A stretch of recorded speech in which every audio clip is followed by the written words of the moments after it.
तो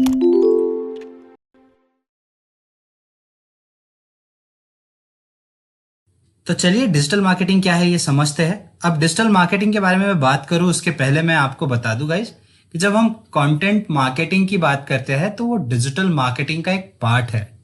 बट अब बहुत से लोग ऐसे कहेंगे कि डिजिटल मार्केटिंग की जरूरत क्या है, मतलब कंटेंट मार्केटिंग क्या हम बिना डिजिटल मार्केटिंग के नहीं कर सकते क्या? तो guys content marketing digital marketing के बगैर भी होती है, ये मैं आपके लिए अभी क्लियर कर देता हूं। बट एक बात समझिए, अगर हम डिजिटल मार्केटिंग के थ्रू कंटेंट मार्केटिंग करें या फिर कंटेंट मार्केटिंग का एक मतलब पहलू इस्तेमाल करके डिजिटल मार्केटिंग करें तो उसमें ज्यादा बेनिफिट होता है। इसलिए आजकल हम लोग कहते हैं कि कंटेंट मार्केटिंग जो है वो एक डिजिटल मार्केटिंग का टाइप है। बट ये केस हर सिचुएशन में ट्रू नहीं होगी। कभी कभी आप कंटेंट मार्केटिंग ऑफलाइन भी कर सकते हो, उसके बारे में मैं आपके साथ चर्चा करूंगा जैसे हम आगे बढ़ेंगे। बट मोस्टली जो कंटेंट मार्केटिंग होती है वो जो है वो डिजिटल मार्केटिंग के अंडर आती है, क्योंकि बहुत सारे डिजिटल मार्केटिंग के पैरामीटर्स हम लोग इस्तेमाल करते हैं और उनको इस्तेमाल करके हम लोग कंटेंट मार्केटिंग भी करते हैं। इसीलिए डिजिटल मार्केटिंग का एक हिस्सा है कंटेंट मार्केटिंग। इसलिए हम लोग पहले समझेंगे डिजिटल मार्केटिंग क्या होती है, विस्तार में एक नटशेल में भी मैं आपको बता दूं कि ये क्या होता है। तो चलिए पहले डिजिटल मार्केटिंग को समझने की कोशिश करते हैं।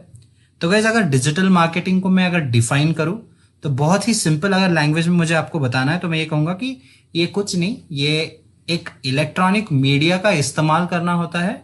इस मीडिया को इस्तेमाल करके अगर हम लोग मार्केटिंग करते हैं तो उसे हम लोग कहते हैं डिजिटल मार्केटिंग। अब यहाँ पे देखिए डेफिनेशन क्या दी गई है। अगर मैं डेफिनेशन की बात करूं तो डेफिनेशन कहती है कि डिजिटल मार्केटिंग और कुछ नहीं, यूज ऑफ इलेक्ट्रॉनिक मीडियम या डिजिटल मीडिया, या आसान भाषा में इस इंटरनेट का इस्तेमाल करना किसी प्रोडक्ट को या किसी आइडिया को या बिजनेस को मार्केट करने के लिए, वो है आपका डिजिटल मार्केटिंग। तो बेसिकली अगर आप जब मार्केटिंग करते हो तो हमेशा कोई प्रोडक्ट ही हो ऐसा जरूरी नहीं, वो आपकी एक आइडिया हो सकती है ना, आपकी एक सोच हो सकती है।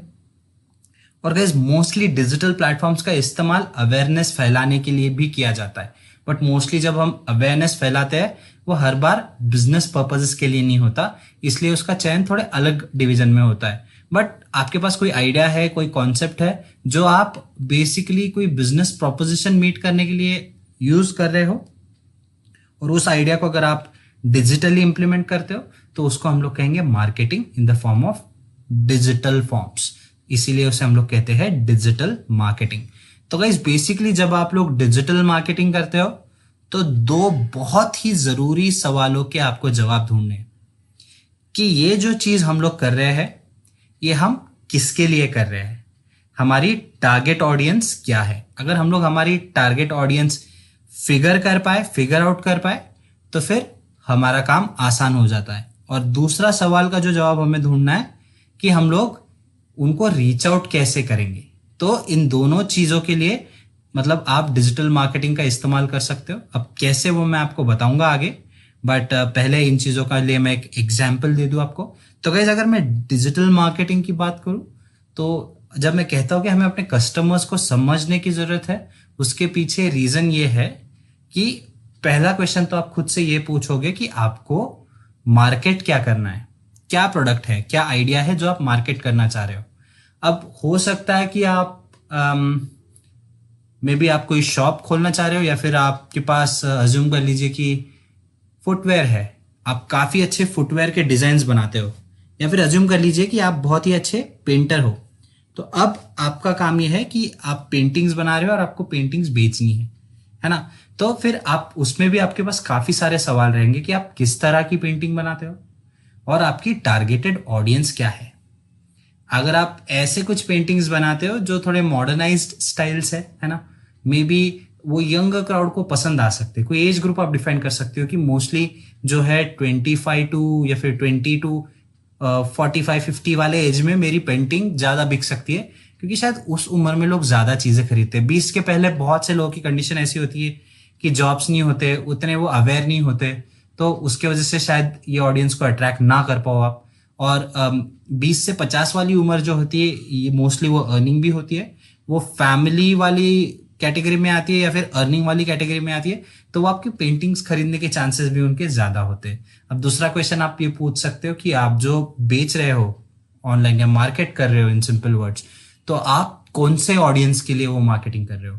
मतलब कोई स्पेसिफिक एरिया है जिसको आप टारगेट कर रहे हो? जैसे कि अज्यूम कर लीजिए अगर आप कर्नाटका में बेस्ड हो, तो आप सोच सकते हो कि मुझे क्या बैंगलोर के लिए सीमित रखना है या आसपास के जो एरियाज है वहां पे भी मैं ऑपरेट कर रहा हूँ। सो मतलब आपको ये सारे क्वेश्चंस का जवाब ढूंढना है। आपकी टारगेटेड ऑडियंस कहाँ हो सकती है? ऐसे भी हो सकता है कि आप बैंगलोर में बेस्ड हो और आपकी ऑडियंस जो है वो मे बी 2 स्टेट्स दूर हो आपसे। तो फिर दूसरा सवाल जो आपके पास आता है कि मैं उनको रीच आउट कैसे करूं। अगर पहले सवाल का जवाब मिल गया तो फिर आप दूसरे सवाल के जवाब अलग अलग तरीके से ढूंढ सकते हो। ये सिर्फ मैं एक एग्जाम्पल दे रहा हूं। तो गाइज एक बात समझिए, डिजिटल मार्केटिंग, कंटेंट मार्केटिंग, ये इसका पर्सपेक्टिव जो है वो business to business, concept to concept बदलता है। मतलब आप नहीं कह सकते कि जो आपके लिए अप्लाई हो रहा है वो किसी और के लिए अप्लाई होगा ही। वो बिजनेस टू बिजनेस भी बदल सकता है, प्रोडक्ट टू प्रोडक्ट बदल सकता है ना? जैसे कि मैंने अभी ये जो एग्जाम्पल दिया फुटवेयर वाला आपको, या फिर आपके कौन सा हम बात कर रहे थे, आर्टिस्ट वाला जो पेंटिंग की बात है, तो अज्यूम कर लीजिए कि आपका जो पेंटिंग है आपको कुछ लिमिटेशंस होंगी, पेंटिंग की कुछ फिक्स साइज होगी, तो फिर आप उनको डिलीवर कैसे करोगे लोगों के पास, ये भी आपके लिए कंस्टेंट है। आपने अज्यूम कर लीजिए कि आपने पेंटिंग्स बना ली काफी सारी, अब आपको लोगों को वो रीच आउट करके उनको बेचना है, तो आपने मार्केटिंग भी कर ली उनकी, अब आपके पास आ गए लोग, उनको आप डिलीवर कैसे करोगे? तो आप ये सारी चीजें कंसिडर करते हो। बट हम लोग अभी सिर्फ मार्केटिंग की बात कर रहे हैं, तो मैं उधर वो डिलीवरी एंड ऑल उन चीजों पे नहीं जाऊंगा। हम लोग सिर्फ उसको मार्केटिंग के पर्सपेक्टिव से देखते हैं। तो गाइज अगर ये डिलीवरी वाली पार्ट इसलिए इंपॉर्टेंट था कि अगर मैं कहीं और डिलीवरी नहीं कर सकता तो उन लोगों को रीच आउट करके ज्यादा पॉइंट भी नहीं बनता है ना? तो अज्यूम कर लीजिए कि मेरी कोई स्पेसिफिक एरिया है जहां तक मैं रीच आउट कर सकता हूँ, तो उस एरिया में मैं मेरा प्रोडक्ट कैसे मार्केट करूंगा? क्या मतलब मैं उनको ऑनलाइन प्लेटफॉर्म्स के थ्रू रीच आउट करूँ? क्या मैं उनको कुछ ईमेलर्स भेजूँ, न्यूज़लेटर्स भेजूँ जिससे वो लोग कर सकते हैं? उनके लिए कोई इवेंट्स रखूँ, लाइव सेशंस रखूँ जिससे मैं ऑडियंस अट्रैक्ट कर सकता हूँ? तो गाइस इन सारे सवालों के आपको जवाब ढूंढने। तो अगर आप ये क्वेश्चंस पूछेंगे आपके आइडिया को कि आपके कस्टमर्स कौन है और उनको रीच आउट कैसे करूँ मैं ऑनलाइन मीडिया के थ्रू, तो आपको आपके जवाब मिल जाएंगे और आप लोग डिजिटल मार्केटिंग कर सकते हो। तो गाइस डिजिटल मार्केटिंग अगेन बहुत ही आसान चीज है। आप ऑनलाइन कोई मतलब कोई आइडिया देखेंगे, आपकी जो आइडिया मार्केट करनी है उसको ऑनलाइन मीडिया यूज करके, डिजिटल मीडिया यूज करके आप मार्केट करेंगे।